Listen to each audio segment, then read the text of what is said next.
శ్రీ మహాగణపతే నమః. శ్రీ సరస్వతి నమః.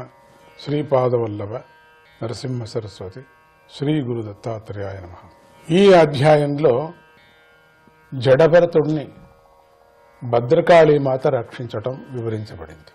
ఆంగీరస గోత్రానికి చెందిన ఒక గొప్ప విప్రుడు ఉండేవాడు. ఆయన తన వేద శాఖను అధ్యయనం చేశాడు. మనోనిగ్రహము, ఇంద్రియ నిగ్రహము, తపస్సు, దానము, సంతోషము, సహనము, వినయము, ఆత్మజ్ఞానము కలిగి ఉన్నాడు. ఈశ్వరోపాసన చేసే ఆయన ఇతరుల దోషాలను ఎత్తి చూపేవాడు కానే కాదు. అటువంటి మహానుభావుడు. ఆయనకు పెద్ద భార్య యందు 9 మంది పుత్రులు కలిగారు. వారు తండ్రితో విద్య, సచ్చీలము, ఆచరణము, రూపము, పెద్ద మనస్సు అనే గుణాలను కలిగి ఉన్నారు.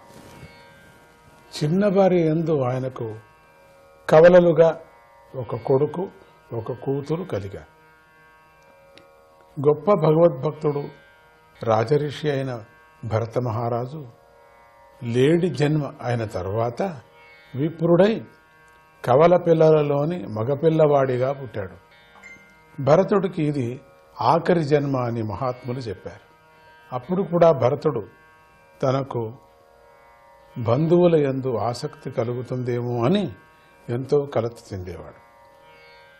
మనస్సులో భగవంతుణ్ణి, పాదపద్మాలను విశేషంగా ధ్యానించేవాడు. భగవంతుని గురించి వినటము, స్మరించటము, గుణాలను వివరించటము అనే సాధనల వల్ల భక్తుడు సంసార బంధానికి దూరం అవుతాడు కదా. భగవంతుని అనుగ్రహం చేత భరతునికి తన పూర్వజన్మలన్నీ గుర్తున్నాయి. అందుచేత తన మోక్షానికి మళ్లీ విఘ్నం కలుగుతుందేమో అని సందేహిస్తూ భయంతో తనను ప్రజలు పిచ్చివాడు, వెర్రివాడు, గుడ్డివాడు, చెవిటివాడు అనుకునే విధంగా భరతుడు ప్రవర్తించేవాడు. తండ్రి అయిన విప్రుడికి తన పుత్రుడు భరతుడంటే ఎంతో ఇష్టం. అతడు జడుడిలాగా ఉన్న తన పుత్రుణ్ణి గురుకుల వాసానికి పంపాడు. గురువు చేత విద్యాబుద్ధులు నేర్పించాడు కూడా. గురువాజ్ఞతో ఇంటికి తిరిగి వచ్చే వరకు కూడా వైదిక సంస్కారాలను యథావిధిగా చేయిస్తూ వచ్చాడు. ఉపనయనం చేశాడు. వైదిక నియమాలను చక్కగా నేర్పాడు. తండ్రి వద్ద నుండి పుత్రుడు శిక్షణను పొందాలి కదా. అందుచేత తండ్రి పుత్రుని విషయంలో తన కర్తవ్యాన్ని పాటించాడు. భరతుడు మాత్రము ఆ వైదిక కర్మలన్నిటినీ తండ్రి ఎదురుగా ఉన్నప్పుడే పాటించేవాడు. ఒక్కొక్కప్పుడు అది కూడా సరిగా చేసేవాడు కాదు. ఒకసారి వర్షాకాలంలో తండ్రి భరతుడిని చేత వేదాలను చదివించాలనుకున్నాడు.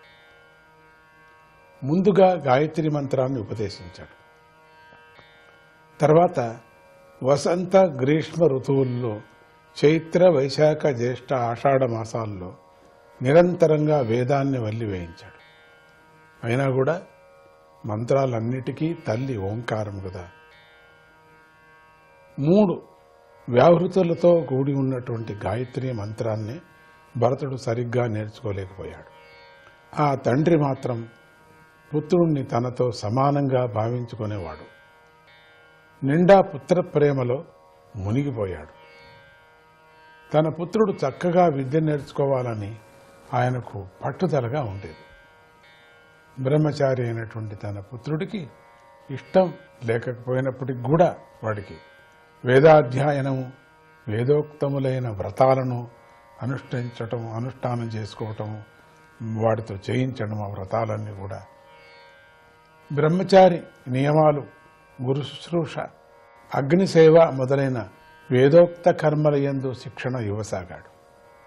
కానీ ఆయన ఆశ నిరాశ అయిపోసాగింది. ఆయన ఇలా గృహ కార్యాల్లోనే మునిగిపోయి ఉండగా మరణ సమయం వచ్చేసింది. ఆయన పరలోకాన్ని పొందాడు. మృత్యువుకు మరుపు ఉండదు కదా, సోమరితనం ఉండదు. అప్పుడు ఆ విప్రుడి చిన్న భార్య తన కవల పిల్లలను సవతికి అప్పచెప్పింది. తాను కూడా భర్తతో పాటే మరణించింది. భర్త పొందిన లోకానికి చేరుకుంది. భరతుని సోదరులకు భరతుని మహిమ తెలియదు. వారి బుద్ధి వైదిక కర్మలు చేయటంలోనే స్థిరపడిపోయింది. ఆత్మజ్ఞానమందు వారికి రుచి కలగలేదు. వారి దృష్టిలో భరతుడొక అజ్ఞాని, వెర్రిబాగులవాడు.